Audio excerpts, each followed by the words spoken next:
Avec les news, je te lance directement dans les news avec une news très sympathique, puisque la semaine dernière a été dévoilé le premier trailer de Joker, Folie à deux. Et Joker Folie à 2, exactement, qui se dévoile enfin, pour de vrai, après des photos de tournage. Là, on a enfin la bande-annonce du film réalisé par Todd Phillips, qui sortira, je le rappelle, le 2 octobre 2024. On a une bande-annonce assez longue, qui en dévoile pas trop, mais qui met vachement en avant le couple formé par Joaquin Phoenix et Lady Gaga, à savoir Joker, Arthur Fleck et Harley Quinn. Harley Quinzel, et ça nous permet justement de voir Lady Gaga qui incarne Harley Quinn, qui est quand même un rôle majeur dans l'univers de Batman et du Joker. Elle va apporter quand même une dimension nouvelle au personnage du Joker, évidemment parce qu'il y a une histoire d'amour entre les deux. On voit que la transformation de Lady Gaga est assez subtile. Il y a des changements aussi au niveau du personnage et de son origin story, qui n'est pas la même. Je vous laisse regarder la bande-annonce pour le découvrir. Évidemment, tout ça, ça laisse présager une histoire d'amour sanglante et toxique entre les deux personnages, et ça permet aussi d'en apprendre un peu plus sur l'univers barré qu'on nous promet depuis des mois, notamment sur le côté musical. Il y a beaucoup de références, notamment au Parapluie de Cherbourg. Il y a des références à des grandes comédies musicales américaines, et on sait que ce sera un film semi-comédie musicale, et en tout cas c'est ce qu'annonce Warner Bros et Todd Phillips depuis un bout de temps. Donc il y aura de la musique, de la danse et une atmosphère un peu décalée, un peu fantasmatique, fantasmagorique, hein, est-ce que je peux me permettre, je le dis. Et voilà, dans ce Joker Folie à 2, et je termine cette news en rappelant la date de sortie du film, le 2 octobre 2024, dans les cinémas près de chez vous. Voilà. Oui, on n'oublie pas évidemment le shameless plug de la semaine. Adrien vous a préparé une analyse détaillée de ce trailer. C'est disponible sur notre chaîne YouTube et sur notre chaîne Dailymotion.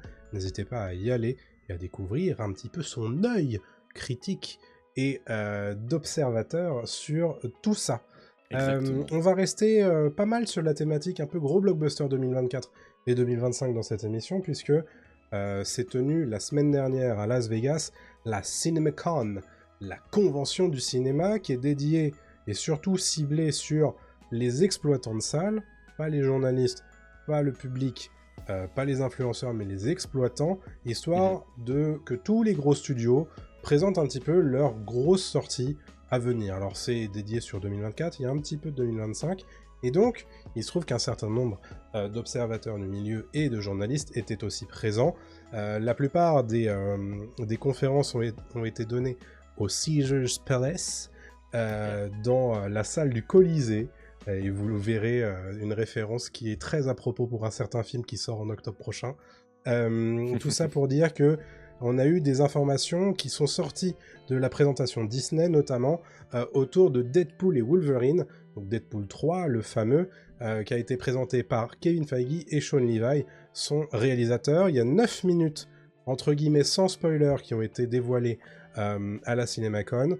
On y voit notamment, alors pour les gens qui veulent pas du tout entendre parler de tout ça, n'hésitez pas évidemment à skip un tout petit poil dans cette vidéo ou dans ce podcast, mais très honnêtement, il n'y a pas grave spoiler là-dedans, donc rassurez-vous. On y découvre Wade Wilson qui s'adapte à la vie normale et ne cherche pas vraiment à faire de vagues. Regardez un petit peu le début du trailer qui a été balancé au Super Bowl. C'est sa fête d'anniversaire ce jour-là, elle arrive, et il défie sa pote Al, vous savez, sa pote qui est aveugle, de ne plus prononcer le mot cocaïne. Et donc du coup, elle dit tu veux faire un bonhomme de neige ? Voilà, petite référence non plus à la Reine des Neiges. Voilà, c'est plutôt sympa. Et on apprend ensuite que Vanessa sort avec un autre homme. Donc le personnage de Morena Baccarin. Et puis, il y a une équipe du SWAT qui débarque à l'appartement pour l'emmener voir Monsieur Paradoxe, le personnage joué par Matthew McFadden, qui veut le remettre au travail. Donc ça, c'est grosso modo ce qu'on avait vu en fait dans le. C'est l'intro en fait. C'est l'intro du film dans le trailer qui a été balancé au Super Bowl. Et donc ils ont vu ça on va dire en version un peu extra large. Et il y a une autre séquence où Deadpool insulte Wolverine en lui disant qu'il est sorti de chez lui habillé comme un fan de l'équipe des LA Rams. Alors pour nous, ça veut pas dire grand chose. Mais je suis allé regarder, c'est des gens qui sont tout le temps en jaune et bleu. Donc Wolverine, ce qui rend furieux Wolverine, voilà. Voilà ce qu'ils ont vu dans les 9 minutes qui ont été présentées à la CinemaCon, et surtout, Il y a une petite interview de Sean Levy qui a précisé chez Screen Rant que pour lui, c'est bien le 3e Deadpool, mais c'est pas Deadpool 3. C'est différent, c'est très Deadpool et Wolverine, c'est pour ça qu'il s'appelle comme ça. Et le film n'essaie pas de copier les 2 premiers films, ils étaient géniaux, mais celui-ci, c'est une aventure pour 2 personnages et pas qu'un seul.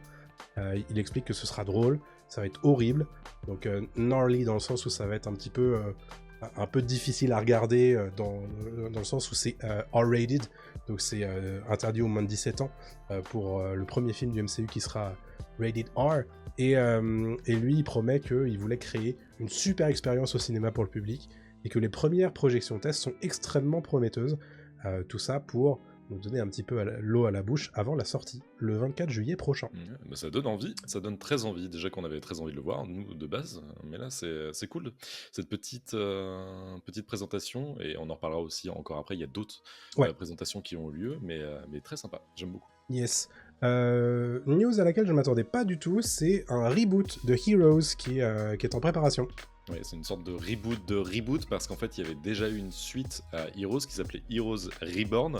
Donc la série créée par Tim Kring s'apprête en fait à connaître un nouveau show qui s'appellera Heroes Eclipsed. Désolé pour mon accent anglais, bon, je pense que ça va, Eclipsed. Donc Eclipse évidemment lié à l'éclipse qu'on voyait dans la saison 1 et dans le reste des saisons de Heroes. Il y en a eu 4 pour Heroes, l'original. Donc comme je l'ai dit, c'est une série écrite par Tim Kring. Cette nouvelle série, donc Eclipse, se déroulera plusieurs années après les événements de la série originale. De nouveaux Evo, donc des humains au pouvoir extraordinaire, verront le jour et découvriront des capacités qui vont bouleverser leur existence. Jusque-là, c'est exactement ce qui se passait dans la série d'origine. Et face à de nouveaux ennemis et à d'anciens vilains qui tentent de réprimer cette évolution humaine, ce nouveau groupe de héros devra sauver le monde. Évidemment, ça ressemble au synopsis de la série d'origine. Ça ressemble aussi au synopsis de la mini-série Heroes Reborn qui était sortie en 2015. Tout ça, c'était écrit par Tim Kring aussi. À l'époque, on avait retrouvé dans Heroes Reborn des acteurs de la série d'origine, à savoir Noah Bennett, joué par Jack Coleman. On avait aussi eu des acteurs comme Sendil Ramamurzi, Masioka et Greg Grunberg. On ne sait pas si eux reviendront dans cette nouvelle série Heroes, qui n'est pas un reboot. J'ai dit que c'était un reboot, mais en fait c'était une suite, c'est considéré comme une suite à Heroes Origin et Heroes Reborn, donc à voir ce qu'ils vont en faire. Moi je pense que c'est plus intelligent dans l'idée d'en faire un reboot plutôt qu'une suite, parce que je pense que la nouvelle génération ne connaît pas du tout Heroes, surtout que sur les plateformes c'est très peu un succès en fait. Heroes, ça a jamais eu cette aura comme a pu avoir Friends. C'est pas devenu culte, Voilà, c'est pas devenu culte. S'il y a des phrases cultes qui restent comme Save the Cheerleader, Save the World, etc. Mais on sait très bien que Heroes, après 2 saisons, ça s'est un peu effondré, et donc voilà. Mais je suis dans l'idée plutôt curieux de voir ce qu'ils peuvent faire avec le genre super-héroïque. Même si bon, depuis il y a eu The Boys, il y a eu d'autres séries qui sont passées par là et qui ont un peu déconstruit. Peut-être un peu gentillet pour tout ça. Voilà, j'ai un peu l'impression. J'apprends d'ailleurs que Heroes n'est disponible sur aucune plateforme de streaming par abonnement. En France, peut-être pas. Aux États-Unis, Peacock, je pense, parce que c'est NBC. Oui, c'était diffusé sur NBC, j'imagine qu'ils l'ont sur Peacock. Mais oui, voilà, à l'étranger, je pense que ça s'est pas super bien vendu non plus. Et puis, il n'y a pas de superstar, en fait, depuis... Quand ils pensent, je réfléchis, mais j'ai pas de nom, à part Zachary Quinto, peut-être, qui jouait Silas et qui, depuis, a joué dans Star Trek. Mais bon, pareil, Zachary Quinto, c'est pas une carrière exceptionnelle, quoi. C'est vrai. Je reviens avec la CinemaCon. Moi, je vais être Monsieur CinemaCon cette semaine, je vous préviens. On a eu des nouvelles de Captain America Brave New World, donc Captain America 4, puisqu'il a été présenté via un extrait au Caesars Palace, et on y voit notamment un extrait qui insiste sur le personnage de Harrison Ford. On nous révèle qu'il jouera le président des États-Unis.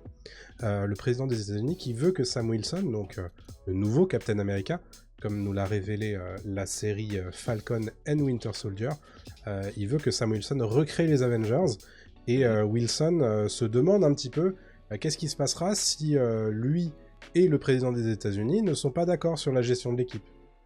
Est-ce qu'il est sous les ordres du président des États-Unis ou pas?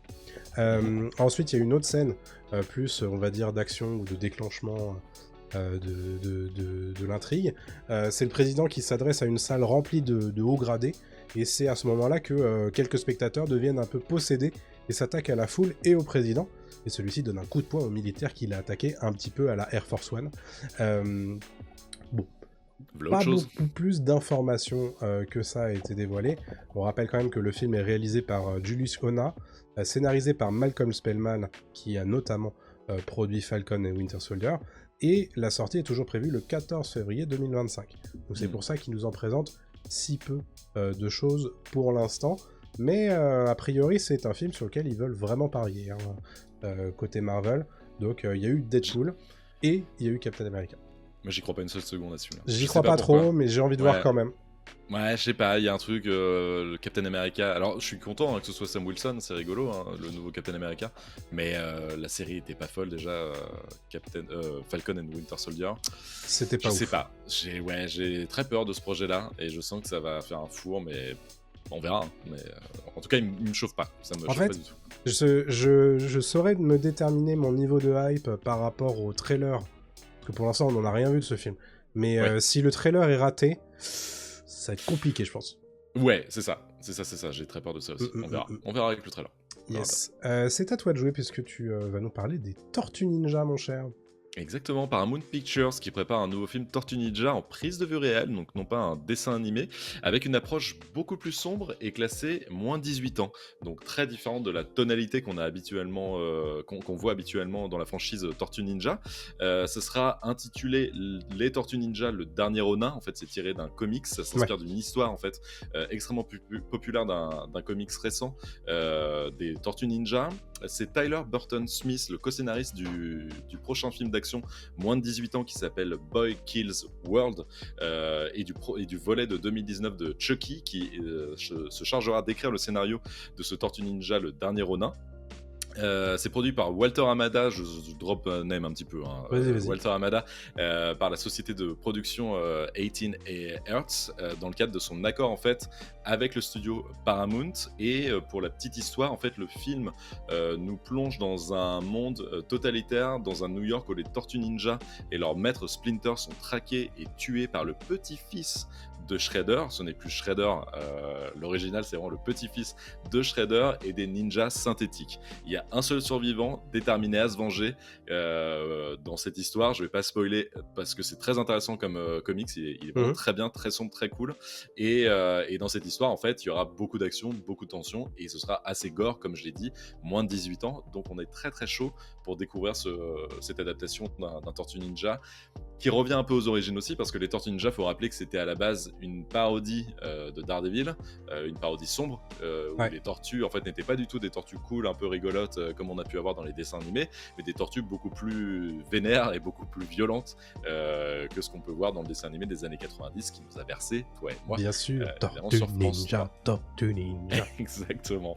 Donc voilà pour ce Tortue Ninja qu'on a hâte de découvrir. On n'a pas de date de sortie précise pour l'instant, mais c'est le deuxième projet assez proche des Tortues Ninja après le Mutant Mayhem, je sais plus comment il s'appelait en français, qui était sorti, le dessin animé l'année dernière. C'était une suite, celui-là, de Teenage Years? Non, c'était un nouveau, c'était Teenage Years, je crois. C'est ça, parce nous, on a l'habitude en français de traduire des titres anglais avec d'autres titres anglais, donc je crois que ça s'appelle Teenage Years, ce qui est nul. Il est disponible sur Canal d'ailleurs, il faut que je le mate. Ouais, qui est ok, mais parce qu'inspiré de ce qu'a fait Spider-Man. Oui, je me souviens que tu nous avais parlé en reco.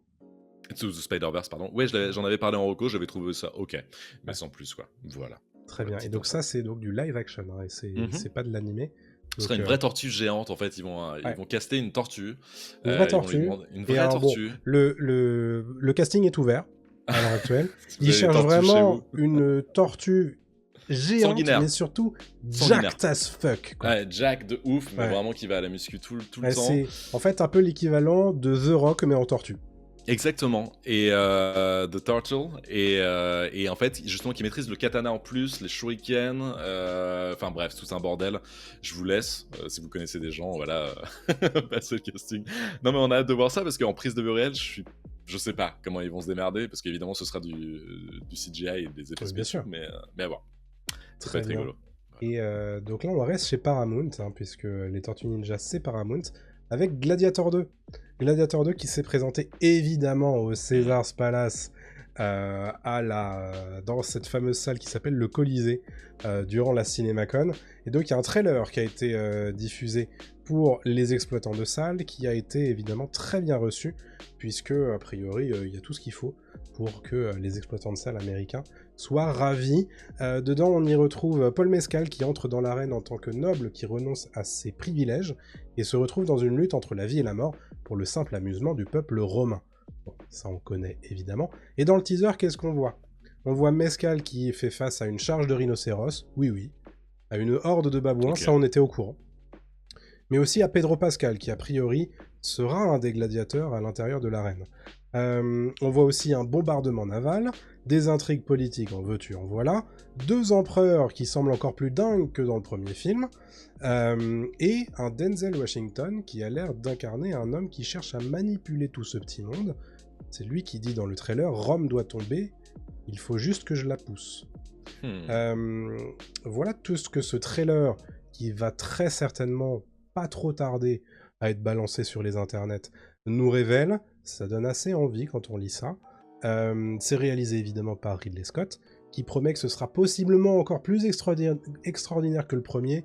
Alors ça, je veux voir sur pièce. Monsieur Scott, excusez-moi. Ouais, mais Pedro Pascal et Paul Mescal face à face, déjà. Moi, je suis chaud. Sur le papier, moi j'y vais. Hein. Moi, je suis chaud. Ouais, c'est parti. Ridley Scott, il est en dents de scie dans sa filmo, mais quand il fait des trucs cool, il fait des trucs cool. Moi, je veux bien croire que ce film sera un des divertissements de 2024. Oui, Est-ce que ce sera aussi bien que le premier ? J'en sais rien, je m'en fiche. Mais si c'est déjà un divertissement cool, ce sera déjà pas trop. T'as un gros trio d'acteurs quand même là. De fou. Alors du coup sur le casting, il y a Paul Mescal dans le rôle de Lucius, il y a Connie Nielsen qui revient dans le rôle de Lucilla, donc sa mère, il y a Denzel Washington, Pedro Pascal, Fred Etchinger, donc, que vous connaissez pour The White Lotus, et Joseph Quinn, que vous connaissez pour Stranger Things, qui tous les deux jouent ce fameux duo d'empereurs. Et bientôt la torche humaine dans oui, bien sûr. Fantastique. Ouais, le parcours de ce gamin est assez incroyable. Je dis gamin, mais je suis sûr qu'il a le même âge, je pense. Mais... et la sortie du film est prévue le 22 novembre 2024, et très honnêtement, je pense que j'y serai. Pareil. Je suis très curieux, et c'est vrai qu'il y a quelques années, c'était une Arlésienne Gladiator 2, et là ça a pris forme, ça a l'air très cool, et sur le papier c'est... Ouais, ça vend un peu du rêve, quoi, donc allons-y. J'ai envie de dire pourquoi pas. Exactement. C'est l'heure de passer aux brèves. Je vais vous faire vite fait les brèves de la semaine, dont on va pas non plus parler des heures. Le tournage du film live-action Minecraft est désormais terminé, toujours prévu en salle le 4 avril 2025 aux États-Unis. Vice Versa 2 a été projeté en version 35 minutes à la CinemaCon. On y voit notamment, et c'est ce que Deadline nous explique, que un des nouveaux personnages qui s'appelle Anxiety, donc l'angoisse, l'anxiété, qui est joué du coup par Maya Hawke, qu'on connaît pour Stranger Things notamment. Elle est un petit peu le personnage qui va steal the show, dans le sens où elle est un petit peu le personnage que tout le monde va apprécier, découvrir dans ce film, et a priori de ce qu'on voit dans ces 35 premières minutes, c'est que c'est elle qui envahit un petit peu le cerveau de Riley, et va essayer de se battre avec les émotions qu'on avait vues dans le premier film, pour récupérer un petit peu le contrôle de ce cerveau et de ses émotions. Sur les brèves, je continue avec... Ah, je l'ai pas noté. Je vais mettre comme ça. Monarch a été renouvelé pour une saison 2, et il y aura même d'autres séries du Monsterverse sur Apple TV+. Glenn Powell sera la star de Running Man d'Edgar Wright. La saison 2 de Peacemaker a commencé son tournage, on l'a vu avec une petite photo de James Gunn. Damien Chazelle, dont on avait quelques doutes sur le futur de sa carrière après l'échec de Babylone, va bien réaliser un prochain film, on n'en doutait pas, hein, mais qui va se passer dans une prison. On ne sait pas exactement quel en sera le sujet. Ça sera avec Paramount qui fera ça. Un reboot de Scary Movie est en préparation également.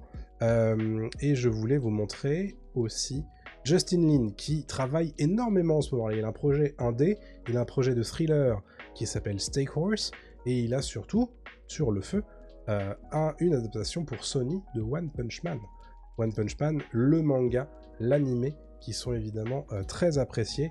Et ça, a priori, le scénario est en train d'être réécrit par Dan Harmon lui-même et Heather Ann Campbell. Ah, Ça, ça, c'est c'est cool. pour One Punch Man. Je suis assez curieux de voir ce que ça va donner pour le coup. Ouais, pareil. Même si en live action, je pense que ça va être compliqué. Et dernière brève que je voulais vous noter cette semaine, Blumhouse et Lionsgate sont fiers de continuer un petit peu leur partenariat et de lancer un remake du Blair Witch Project, qui sera le premier film que Blumhouse va réimaginer pour Lionsgate. A priori, il y en aura d'autres, c'est pas encore lesquels, mais voilà, Jason Blum est très heureux de pouvoir travailler sur un de ces films d'horreur, on va dire, séminaux des années 90-2000. Et donc voilà pour les brèves de cette semaine, mesdames et messieurs. Merci.